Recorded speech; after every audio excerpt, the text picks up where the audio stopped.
మీ business విస్తరించాలనుకుంటున్నారా? మార్చి 16-17 హైటెక్స్ లో franchise India biggest ఫ్రో expo. ఓట్లు చీలకుండా 98% striking rate ఉండేలాగా ఎక్కువ స్థానాలు తీసేసుకొని ఎక్స్పెరిమెంట్ చేసే కంటే కూడా తక్కువ స్థానాలు తీసుకొని రాష్ట్ర ప్రజలకు ఉపయోగపడేలాగా. ఈరోజు నేను చూస్తుంది కూడా రాష్ట్రాన్ని ముందు ఒక గాడిలో పెట్టడం, పార్టీ ప్రయోజనాలను దాటి వ్యక్తి ప్రయోజనాలను దాటి రాష్ట్ర ప్రయోజనాలను దృష్టిలో పెట్టుకొని 2014 నుంచి మనం నలుగుతా ఉన్నాం. 2019కి ఈ అరాచక పాలన వల్ల ఇంకా నలిగిపోతా ఉన్నాం. ఇలాంటి సమయంలో నేను చాలా నిర్మాణాత్మకంగా, చాలా బాధ్యతతోటి అన్నీ ఆలోచించి, చాలామంది పెద్దలు 45 స్థానాలు కావాలి, 70 స్థానాలు కావాలంటే ఒకటే చెప్పాను అందరికీ, 2019లో కనీసం నాకు ఒక 10 స్థానాలు ఉండుంటే ఈరోజు ఎక్కువ స్థానాలు తీసుకొని ఒక మంచి చక్కటి అవకాశం ఉండేది. అది కోల్పోయాం. కాబట్టి ఈసారి తక్కువ స్థానాలతోటి 98% స్ట్రైకింగ్ రేట్ ఉండాలి. దాంట్లో భాగంగానే 24 స్థానాలు, 3 పార్లమెంట్లు ఫిక్స్ అయిపోయాం. అలాగే 24 స్థానాలు కనిపిస్తున్నాయి, కానీ జనసేనకి మనం చూడాల్సింది 3 పార్లమెంట్లో ఇంకొక అదనంగా ఇంకొక 18 నుంచి 20 దాకా స్థానాలు అధికంగా యాడ్ అవుతాయి.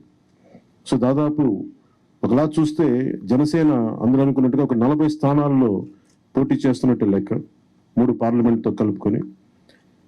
నేను కూడా ఒక ఈ అలయన్స్ బలంగా ఉండాలి, టీడీపీ జనసేన అలయన్స్ బలంగా ఉండాలి అంటే నేను కూడా ప్రత్యేకించి భారతీయ జనతా పార్టీని దృష్టిలో పెట్టుకొని కూడా నా సీట్లని కుదించుకోవడం జరిగింది.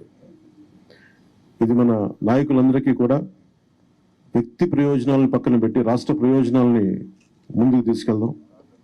ఓటు ట్రాన్స్ఫర్ అయిన రోజున ఎవరైతే త్యాగాలు చేశారో, ఎవరైతే కష్టపడి పనిచేశారో ప్రతి ఒక్కరికి పేరు పేరున ఈ సభావేదిక మీదుగా నేను తెలియజేసుకుంటా ఉన్నాను. ప్రతి ఒక్కరికి మీ ప్రతిభతోటి, మీ సమర్థతతోటి, మీ అనుభవం ఎలా ఉందో దానికి తగ్గ ప్రతిఫలం ఉంటుంది భవిష్యత్తులో. పదవులు మన ప్రభుత్వం స్థాపించిన వెంటనే ఎలాంటి పదవులు మీ సమర్థతకి, మీ ప్రతిభకి తగ్గట్టుగా ఖచ్చితంగా మీకు అండగా ఉంటామని తెలియజేసుకుంటూ, ప్రతి జన సైనికులకి, ప్రతి వీర మహిళలకి, ప్రతి జనసేన మద్దతుదారులందరికీ కూడా మన ఓటు టీడీపీకి వెళ్ళటం ఎంత ముఖ్యమో టీడీపీ ఓటు కూడా మనకు రావడం అంతే ముఖ్యం.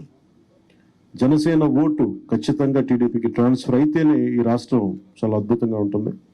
ఎట్టి పరిస్థితుల్లో కూడా ఓటు ట్రాన్స్ఫర్ అనేది ఖచ్చితంగా జరగాలి. అందుకని ఎలాంటి పొరపచ్చాల మధ్యలో 1-2 వచ్చిన వైసీపీ దుష్ట పన్నాగాలు పని ఏదన్నా ఎలాంటి విభేదాలు సృష్టించినా వాటిని మేమందరం సమర్థవంతంగా ఎదుర్కోవడానికి, కలిసికట్టుగా ఎదుర్కోవడానికి మేము పూర్తి సంసిద్ధతతో ఉన్నాం. ఆయన సిద్ధమని చావగొడతా ఉన్నారు. బాబు నీకు యుద్ధం ఇస్తాం, నీకు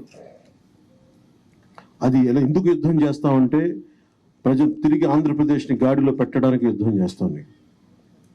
అయితే మనస్ఫూర్తిగా ప్రజలందరికీ కూడా చాలా శుభదినం. మనం ప్రభుత్వాన్ని స్థాపిస్తున్నాం, మనం గెలుస్తున్నాం. జై జనసేన, జై టీడీపీ, జై హింద్.